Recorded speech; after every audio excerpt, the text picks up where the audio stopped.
Hello, it's Wednesday, April the 1st. Has anybody pulled an April Fool's joke on you yet? Day's not over. Just wait. Our lesson today is pray. Pause, reverence, ask, yield. In Acts chapter 6, verses 3 and 4, Paul speaking, he says, "Brothers, choose 7 men from among you." These are the followers of Jesus. He says, "Brothers, choose 7 men from among you who are known to be full of the Spirit and wisdom. We will turn this responsibility over to them and will give our attention to prayer and the ministry of the word." What has happened is the church is starting to grow, and the apostles are meeting the needs of the widows, the orphans, and everybody. And in taking food to them and everything like that, it's greatly restricting their ability to spend time in prayer and teaching of the gospel. So they come to the other disciples and they say, "Listen, this has taken a lot of our time. Let's choose 7 men. 7 men who are full of the Holy Spirit to take on these tasks so we can spend more time in prayer and teaching the word." And so they agreed, and that was done. We can easily fall into the trap of being too busy to do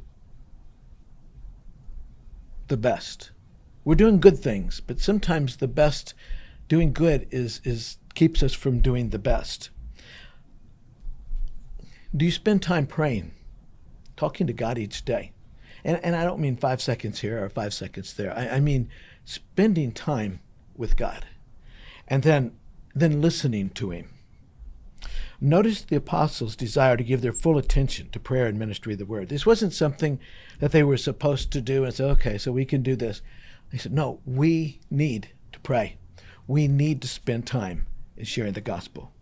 So how can you and I improve our prayer time? Well, first of all, enjoy your time with God.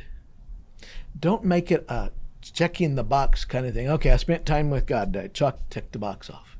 No, you're not going to get much out of it that way.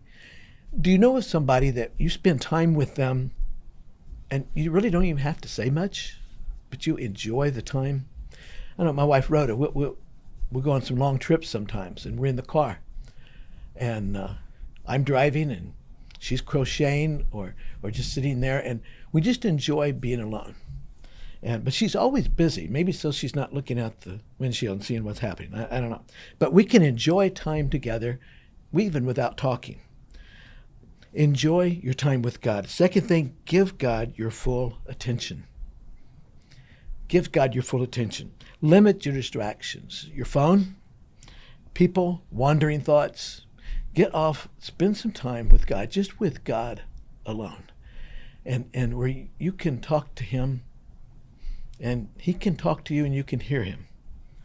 And then have a plan.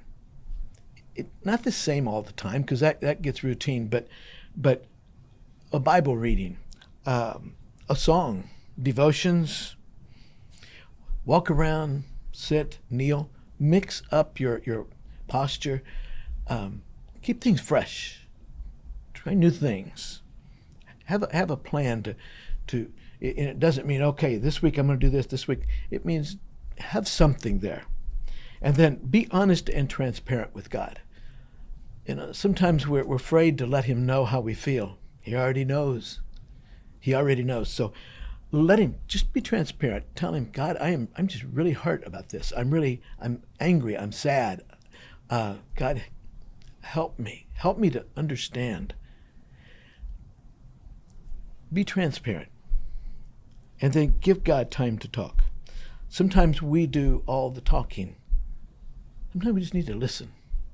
Just listen. Maybe that's why God speaks in dreams and visions sometimes. Because in dreams and visions, the person isn't talking. Distractions are limited. The main thing is enjoy your time with him. There was a man walking along and he watched a brick mason as he was putting up this brick wall.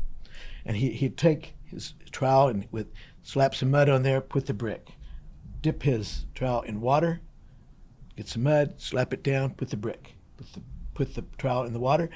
And the more that he could get done in a day, the more he got paid. So the person was looking and said, he puts his trowel in a bucket of water after each time. If he didn't do that, he could get more done. But then he thought about it and he said, But what's accomplished by putting the trowel in the water? Well, it washes off the residue. So when he gets the mud and puts it down, it slides off and goes on there, where eventually it would start sticking and it would go a lot slower. So what seemed like a time eating up task actually helped. Prayer is the same way. Spending time with God the same way. We think, I could be getting, let's just say I spent half an hour or an hour with God today. Oh man, what I could get done in half an hour or an hour. No, that half an hour or hour with God is somehow going to help us to get more done. We don't think that way though, do we? Give it a shot. Half an hour, hour with God, whatever. Just set that time aside. Try it for a week. Set that time aside each day for a week and see how the rest of the day goes. See if you accomplish as much or more or less. And then come to your own conclusion about that. Pray. Pray. Spend time with God, talking to Him and listening. Have a good day.